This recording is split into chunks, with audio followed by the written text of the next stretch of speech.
ಮಂಡ್ಯದ ಆಲೆಮನೆಯಲ್ಲಿ ಭ್ರೂಣಲಿಂಗ ಪತ್ತೆ ಹಾಗೆ ಹತ್ಯೆ ಪ್ರಕರಣಕ್ಕೆ ಸಂಬಂಧಪಟ್ಟ ಹಾಗೆ ಜಾಣ ನಿದ್ದೆಯಿಂದ ಜಿಲ್ಲಾಡಳಿತ ಆರೋಗ್ಯ ಇಲಾಖೆ ಇನ್ನೂ ಎಚ್ಚೆತ್ತ ಕಾಣಿಸ್ತಾ ಇದೆ. ಪ್ರಕರಣ ಬಯಲಿಗೆ ಬಂದು ತಿಂಗಳು ಕಳೆದರೂ ಕೂಡ ದಿವ್ಯ ನಿರ್ಲಕ್ಷ್ಯವನ್ನ ತೋರ್ತಾ ಇದೆ ಜಿಲ್ಲಾಡಳಿತ ಜೊತೆಗೆ ಆರೋಗ್ಯ ಇಲಾಖೆ. ಅಕ್ರಮ ದಂಧೆ ನಡೀತಾ ಇದ್ದಂತಹ ಆಲೆಮನೆಗೆ ಇನ್ನೂ ಕೂಡ ಬೀಗ ಬಿದ್ದಿಲ್ಲ. ಸ್ಕ್ಯಾನಿಂಗ್ ಮಾಡ್ತಾ ಇದ್ದಂತಹ ಶೆಡ್ ಈಗ ಬೆಲ್ಲದ ಗೋದಾಮಾಗ್ಬಿಟ್ಟಿದೆ.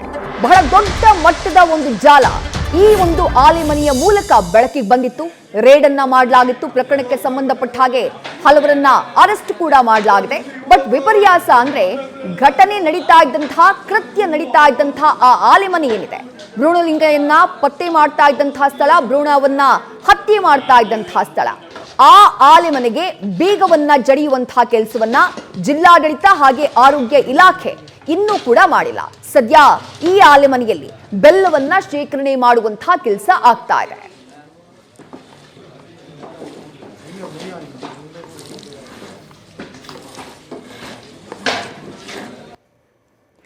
ಇದೇ ಆಲೆಮನೆಯಿಂದ ನಮ್ಮ ಪ್ರತಿನಿಧಿ ನಂದೀಶ್ ಗ್ರೌಂಡ್ ರಿಪೋರ್ಟ್ ಅನ್ನ ಕೊಟ್ಟಿದ್ದಾರೆ, ನೋಡೋಣ ಬನ್ನಿ. ಇಡೀ ರಾಜ್ಯವನ್ನೇ ಬೆಚ್ಚಿ ಬೀಳಿಸಿದಂತಹ ಮಂಡ್ಯದ ಆಲೆಮನೆಯಲ್ಲಿ ಭ್ರೂಣಲಿಂಗ ಪತ್ತೆ ಪ್ರಕರಣ ಈಗಾಗಲೇ ಸಿಐಡಿ ತನಿಖೆಗೆ ವರ್ಗಾವಣೆಗೊಂಡಿದೆ.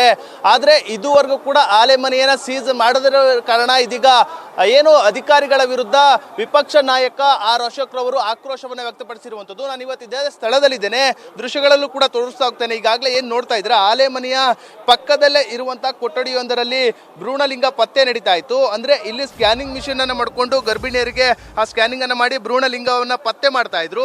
ಆದ್ರೆ ಇದುವರೆಗೂ ಕೂಡ ಈ ಒಂದು ಕೊಠಡಿಯನ್ನ ಸೀಸ್ ಮಾಡುವಂತ ಕೆಲಸವನ್ನ ಅಧಿಕಾರಿಗಳು ಮಾಡ್ತಾ ಇಲ್ಲ. ಆ ನಿಟ್ಟಿನಲ್ಲಿ ಇವತ್ತು ಬಹಳಷ್ಟು ಆಕ್ರೋಶವನ್ನ ವಿಪಕ್ಷ ನಾಯಕ ಆರ್ ಅಶೋಕ್ ರವರು ವ್ಯಕ್ತಪಡಿಸಿರುವಂತದ್ದು. ಅಲ್ಲದೆ DHO ಸೇರಿದಂತೆ ಪೊಲೀಸ್ ಅಧಿಕಾರಿಗಳು ಕೂಡ ತರಾಟೆಯನ್ನು ತೆಗೆದುಕೊಂಡಿರುವಂಥದ್ದು ನೀವು ನೋಡ್ತಾ ಇದ್ದೀರಾ. ಆ ಒಂದು ಕೊಠಡಿಯಲ್ಲಿ ಬೆಲ್ಲವನ್ನ ಇದೀಗ ಒಂದು ಸ್ಟೋರ್ ಆಗಿ ಮಾಡ್ಕೊಂಡಿರುವಂಥದ್ದು. ಇದು ಒಂದಷ್ಟು ಆಕ್ರೋಶಕ್ಕೂ ಕೂಡ ಕಾರಣ ಆಗಿರುವಂಥದ್ದು. ಇನ್ನು ಆಲೆಮನೆಯು ಕೂಡ ನಿರಂತರವಾಗಿ ಕಾರ್ಯನಿರ್ವಹಿಸ್ತಾ ಇದೆ. ಇಲ್ಲಿ ಎಲ್ಲರೂ ಕೂಡ ಏನು ಸಿಬ್ಬಂದಿಗಳು ಎಂದಿನಂತೆ ಒಂದು ಕಾರ್ಯವನ್ನು ನಿರ್ವಹಿಸ್ತಾ ಇರುವಂಥದ್ದು. ಈ ಒಂದು ವಿಚಾರ ಬಹಳಷ್ಟು ಆಕ್ರೋಶವನ್ನು ಉಂಟು ಮಾಡಿರುವಂಥದ್ದು. ಅಲ್ಲದೆ ಈ ಒಂದು ಸರ್ಕಾರದ ನಿರ್ಲಕ್ಷ್ಯದ ವಿರುದ್ಧ ನಾನು ಹೋರಾಟವನ್ನು ಮಾಡ್ತೀನಿ, ಸದನದಲ್ಲೂ ಕೂಡ ಅದರ ಬಗ್ಗೆ ಒಂದು ಧ್ವನಿಯನ್ನು ಎತ್ತಿ ಈ ಒಂದು ಸರ್ಕಾರವನ್ನ ಟೀಕಿಸುವಂತ ಕೆಲಸವನ್ನ ಮಾಡ್ತೀನಿ ನಿಮ್ಮ ಮೂಲಕ. ಇದೀಗ ಆರ್ ಅಶೋಕ್ ರವರು ಕೂಡ ಮಾಧ್ಯಮಕ್ಕೆ ಸ್ಪಷ್ಟನೆಯನ್ನ ಕೊಟ್ಟಿರುವಂತದ್ದು ನೀವು ಕೂಡ ನೋಡ್ತಾ ಇದ್ದೀರಾ. ಅಂದ್ರೆ ಇಷ್ಟೆಲ್ಲ ದೊಡ್ಡ ಮಟ್ಟದಲ್ಲಿ ಸದ್ದು ಮಾಡಿದ್ರು ಕೂಡ ಅಧಿಕಾರಿಗಳು ಯಾಕಿಷ್ಟು ನಿರ್ಲಕ್ಷ್ಯವನ್ನ ತೋರ್ತಾ ಇದ್ದಾರೆ ಅಂದ್ರೆ, ಇಲ್ಲಿ ಬಿಹಾರಿ ಮೂಲದ ಹಿಂದೆ ಇದ್ದಂತ ಸಿಬ್ಬಂದಿಗಳು ಕೆಲಸವನ್ನ ಮಾಡ್ತಾ ಇದ್ರು. ಆದ್ರೆ ಇದೀಗ ಬೇರೆ ಸಿಬ್ಬಂದಿಗಳನ್ನ ಇಟ್ಕೊಂಡು ಅದೇ ರೀತಿ ಆಲೆಮನೆಯನ್ನು ಕರ್ತವ್ಯ ನಿರ್ವಹಿಸ್ತಾ ಇರುವಂತದ್ದು ಬಹಳಷ್ಟು ವಿಪರ್ಯಾಸ ಅಂತಾನೆ ಹೇಳ್ಬೋದು. ಇದರಲ್ಲಿ ಸಂಪೂರ್ಣವಾಗಿ ಅಧಿಕಾರಿಗಳು ನಿರ್ಲಕ್ಷ್ಯ ಇಲ್ಲಿ ಎದ್ದು ಕಾಣ್ತಾ ಇದೆ. ಅಲ್ಲದೆ ಮತ್ತೊಂದು ಆರೋಪವನ್ನ ಆರ್ ಅಶೋಕ್ ರವರು ಮಾಡಿದ್ದಾರೆ. ಅಂದ್ರೆ ಈ ಒಂದು ವಿಚಾರ ಎಲ್ಲವೂ ಕೂಡ ಗೊತ್ತಿದ್ರು ಕೂಡ ಸ್ಥಳೀಯ ಅಧಿಕಾರಿಗಳು ಅವರೊಂದಿಗೆ ಶಾಮೀಲಾಗಿದ್ರ ಎಂಬ ಪ್ರಶ್ನೆಗಳನ್ನು ಕೂಡ ಕಾಡ್ತಾ ಇರುವಂತದ್ದು.